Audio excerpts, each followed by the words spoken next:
So first and foremost, we want to thank all our viewers and all our listeners for tuning in for this special episode of The Brown Skin Blueprint!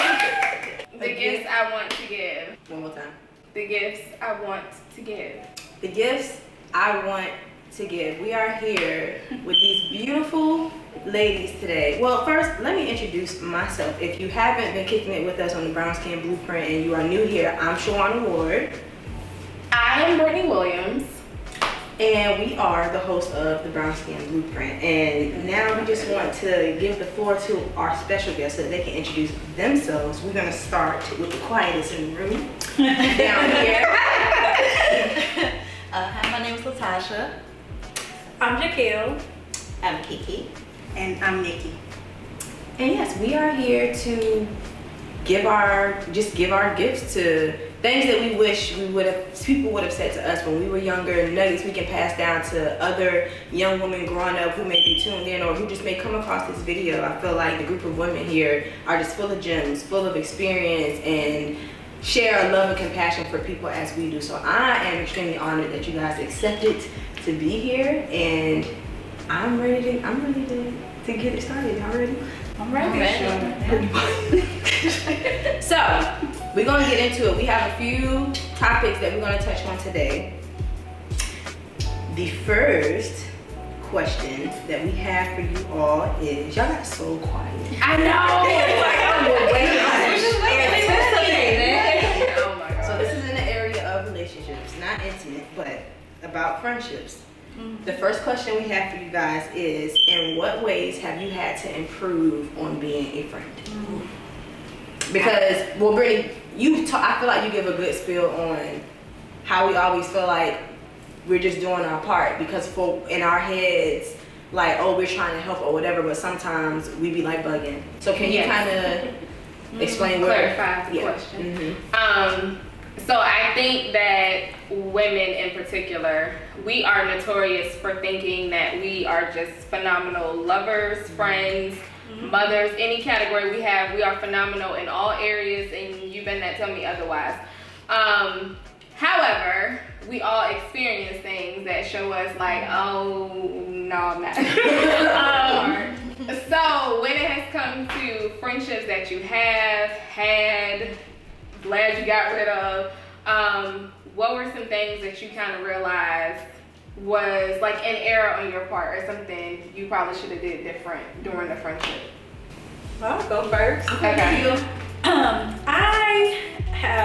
I can say in the past, I feel like I could have done a lot better with telling people how I feel when I feel it. Because what'll happen is I feel like it kind of sets the blueprint for you to become resentful towards people who you really want to keep your relationship with. But because, you're hoarding those negative emotions, what then happens is, it looks as if it's passive aggressive. So my take on friendships is, if we're friends, like if we really are cool like that, then I should be able to let you know how I feel when I experience it. And it shouldn't come out as explosive because I've probably held it in for too long. Sometimes I think as women, we assume that everybody has the same principles and morals. And like I said, even what's a principle to me may be like the least minute thing to you. So just trying to keep in mind that everybody doesn't have the same concept of reality. So sometimes you have to teach people how to treat you. That's where I'll start. Yeah. I think for me, it's listening. I have to learn to listen and not always feel like I have to rush to solve what the issue is or fix the problem. Just being an active listener and being supportive sometimes is all that you need to be. Instead of just trying to be like, okay, I'm listening, but I'm trying to think at some point, how am I going to help you fix this? And sometimes people do not always need somebody to fix it. Sometimes they just need someone to listen. Talk about it. I resonate with that strongly. Please talk about it. Me too. So that's something I really had to work hard on. I feel like that was one of my big things. Just feeling like I have to, like, my validation used to be in what I can provide to people. And so sometimes I could be very what's the word, invasive, thinking I'm being helpful, or I didn't think I was judgmental at all, but apparently, like, I can't, like, and I'd be like, what do you mean? Like, I'm like the most understanding, but it's the, I don't see, like, so as a Leo, when we love people, we see way beyond your flaws. Like, we see what we see in you. We love you for like what we, so I don't see the stuff that you saying that da-da-da-da. I see the polished you, so you gotta do this, or let me pull this. And we want you to be a boss ass bitch. Yeah, and that's what it is. It's like, no, like, tap into your film, bitch. Like, that's like, you're not like, come on, what are you doing? Come on. But it's like, yo, like, calm the fuck down. I feel like that's how I've had to, especially like Libras have taught me I cannot be aggressive. I'm sure Nikki has experienced my intense energy at times, just like, bitch, like, calm down. I can be invasive, and I'm not. I thought that I was a good communicator, but I had it confused with expressing myself. I express myself well. I don't communicate.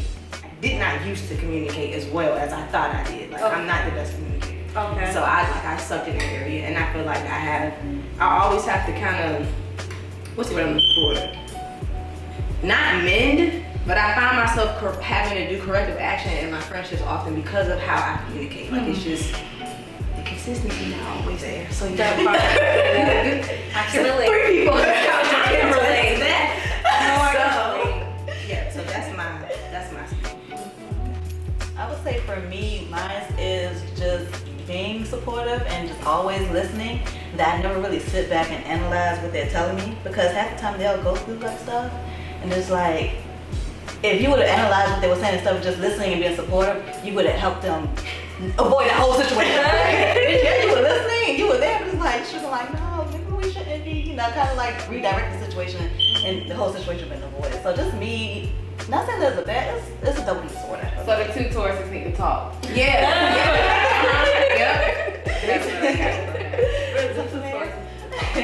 I'll say for me, being a fixer, and I had to learn to let people drown in their own pond, as horrible as that sounds.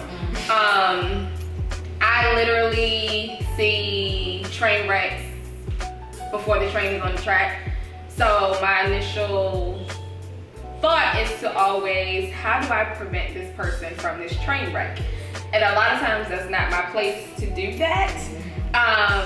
But I love them, so I don't want train wrecks to happen. So I have learned that I just have to let shit fall apart. And then when they're ready to come back to me and say, Brittany, you were right, or they don't say that, then I won't say it, I'll just think it like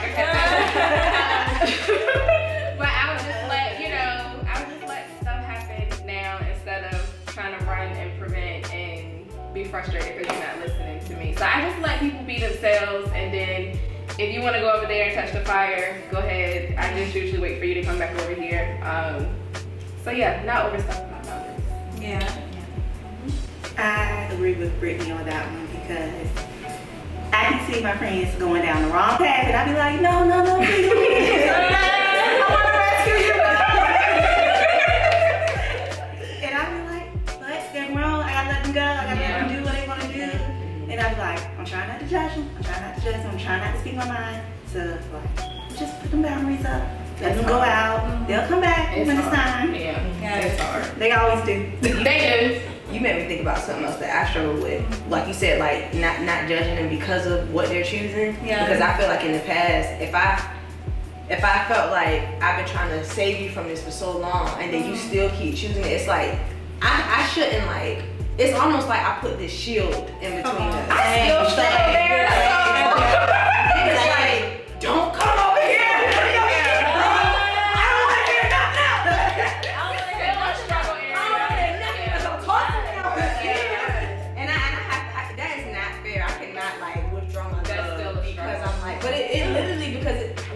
Leos, it might not even just be Leo, just because I'm an empath, but it's like another issue, submerging myself in people's stuff. Like, no, like I'm going through it. I'm not. It's not my experience. Yeah. That is their experience. Right, child. We could talk for days on that. That part, because I can relate. I can just say that. I can say that. Okay, so question number 2. if you could do your academic journey over, what would you change?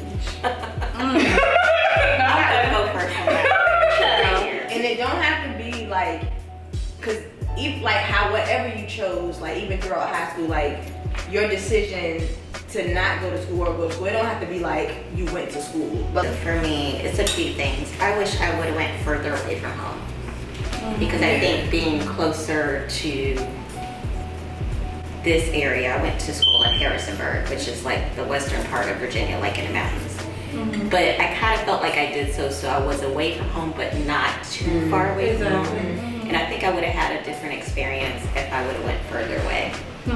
I also think I probably would have stayed in school longer because I dropped out my sophomore year of college, got married, had a baby, basically had my family as my focus for like 20 something years until my own child went to college. And now I'm back with the studying and the books and the papers. And it's so hard when you're older. It's so hard. So I always tell my nieces and nephews, I just had a niece and nephew graduate. We both have a niece and nephew that just graduated high school. Like, just, if you're gonna do it, first of all, do something that you wanna do. You know, major in something you wanna do. And do what you want to do and not what other people expect you to do. But for God's sake, just stay with it. It gets hard because you know you're young and you have other things distracting you. But I'm too old for this. I'm too old for papers and highlighters and pens and just, I'm too old. I'm gonna stay with it. I'll be in Walmart like, ooh, that's a pretty highlighter. That's pink, green, and yellow. Right. Like, no, I'm too old for all of that. Look at that black girl magic though. Yes, It's all okay. there. A walking inspiration. Right. So I'm 47, I'll be 50 in 3 years. So I'm probably the oldest person in this room. It's okay. But You don't look it. At all. I'm only happy when I go to ABC so they card me. I'm like, I would say this is a fake ID, but who does 47? But just stay with it. It gets hard, but it's worth it. And just not being an old fart trying to do it again. Yeah. But I'm proud of you for Me too. Man, For doing it.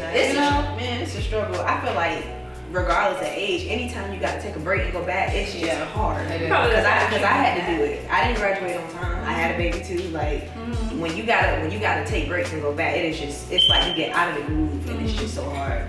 That part. I'm proud of you for going back. I almost ain't make it.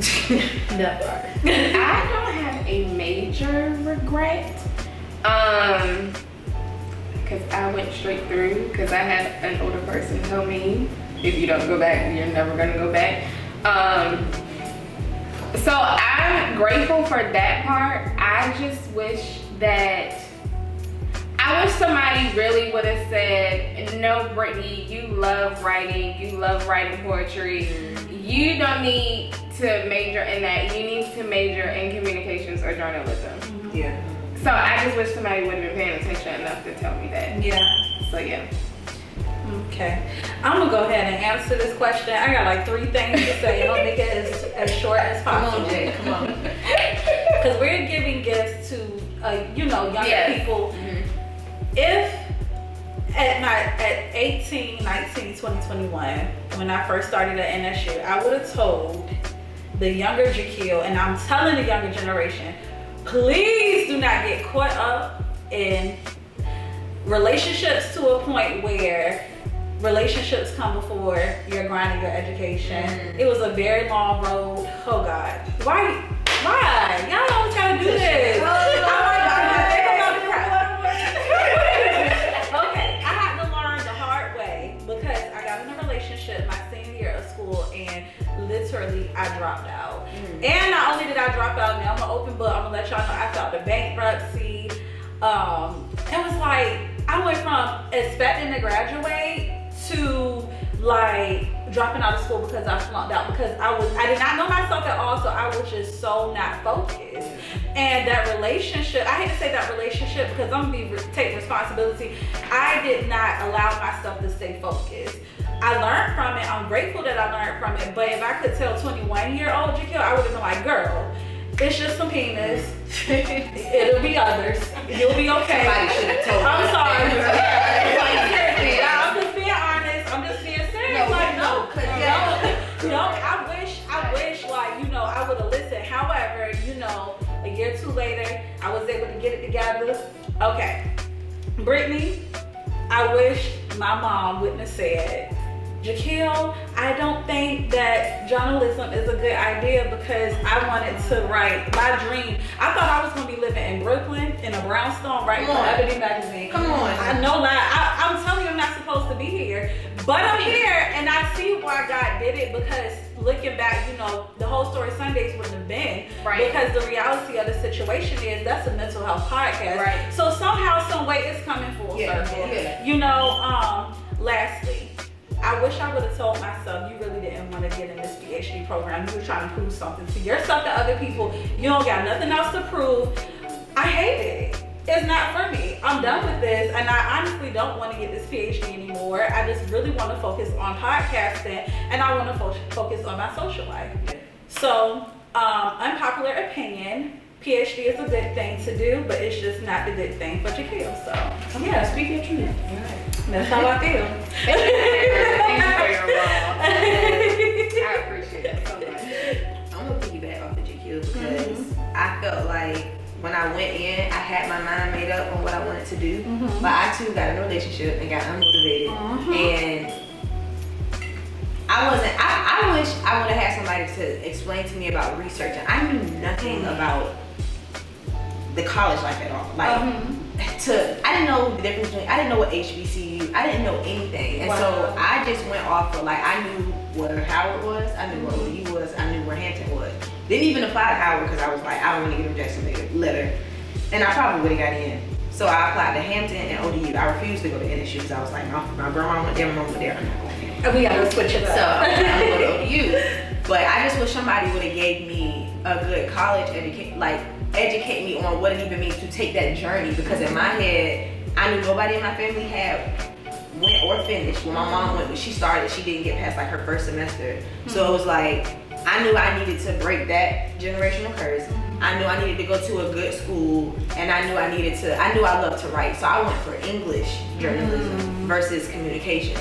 It's like, I just wish, I feel like if I would have went to like an HBCU, I would have had like some type of mentorship to be able to be like, hey, I see this in you. This the wrong for you. You need to be doing this. I was just so stuck on what am I good at and what do I like to do. So that switched from English journalism to end up being psychology. But as Brittany can relate, that won't it either. No, like, because then you get to the end and like, it's so research. yeah, what are you gonna do next? You can't do nothing with this. So yeah, I thought I was gonna be a counselor. No. Like, so I just felt like I went through the motions in school, and honestly, honest to God, because I remember telling my dad I was gonna drop out of school and be a rapper / singer. It's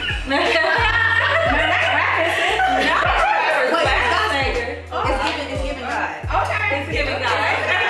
Because that's when I was really saved, and we was like, really making a movement. I was like, oh, miracles happen. I'm about to drop out. We're gonna drop this mixtape, and my dad was like, you sound crazy. So, but I was at a crossroads though, because I was like, if I don't switch, I'm not gonna finish. This was before E came. I was not motivated, so I was like, I went to a psych club class with somebody because I was still doing pre-elective. So you had to live with everybody in the pre-electives. And one girl was like, yeah, I'm going to the psychology club thing, and I was like, psychology? I want to help people. That's what I'm gonna do. Exactly. I finished, but that was because of Ezra. I needed to do it so that he could see if you want to, you can. Come on. And that literally was it for me. It had nothing to do with nothing else. Because I said I was going to stay at Walmart.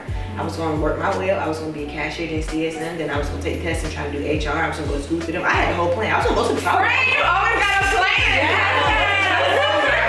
Sure was. But then I was like, Shawana, you don't even have to work that hard. Like, just finish school. And I finished. I'm glad I did. And that was the comfort zone. Yes. And God was like, nah, we ain't doing comfort zones over here. You want to see me climb, like, that's going to take me 30 years probably to get to where I'm like, Come on. So, yeah. That's my spiel. Thanks for the rawness. Why is it so much just not having any support at all? Like, none of my family, they didn't go to college. So their thing was just graduate high school, get a job. So that's all I heard. So then when I finally got older, family and just them being toxic. By the time I got my boyfriend, hit 19, I was out. So I wasn't thinking about school or anything like that. And then when I finally did get a legit support system, the support wasn't really so much go to college, it was just more so be your own boss, trying to run your own shit. So school wasn't, it had never been in my plans at all. School had never been. And it's granted, I did go. You did? I did go. And when I went for 2 semesters and I was like, I actually went twice. I went for pharmacy tech the first time, went for 2 semesters, like I ain't feeling this shit. Left. Then I went back for medical assistance. And then I was like, I ain't feeling this either. I was like, I can't, so school just never been my thing. So I was just like, I'm gonna figure it out. Be my own entrepreneur and my own shit. If I wasn't a people pleaser, I wouldn't went to school. I would have went. It would have been just fine. I ain't had to people please nobody, so it just made it easy. You know that anxiety just gave me? Me, that I I was saying told that. my father. Oh my God. No. And that's who I was scared of. Yeah. Randy Ward. Excuse me? Because my daddy did not get past the 10th grade. My sister did not get past the 10th grade, which they're a happy statistic, the 2 of them. So, here I come, innocent. Ma'am, you don't have no choice. You're going. Don't think about it. Don't ask me. I don't care what. You do not have a choice. So, my mama was kind of the same way, but she let him spearhead the conversation because she graduated from high school and got a job. So, yeah, there was no choice. And so then he told me when I finished, he was like, so where are you going to get your master's? And I was like, why am I getting a master's? I feel like I should take a break. And he was like, Brittany, if you don't go, you're never going to go back. Yeah.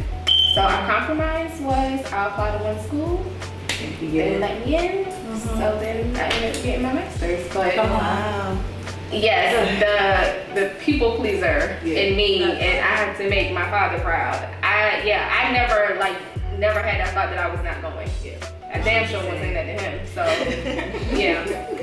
I second that. Yeah. Because your niece won't have it. Yeah, that wasn't an option. Like you going. I also had to go to a HBCU. My dad wanted me to, but see, he wasn't in my life during that time. Like, he was still in Georgia. I came back here, so he wasn't there to, like, because he was pro-black all my life. And I feel like had I been around him, I would have went to a HBCU. I would have.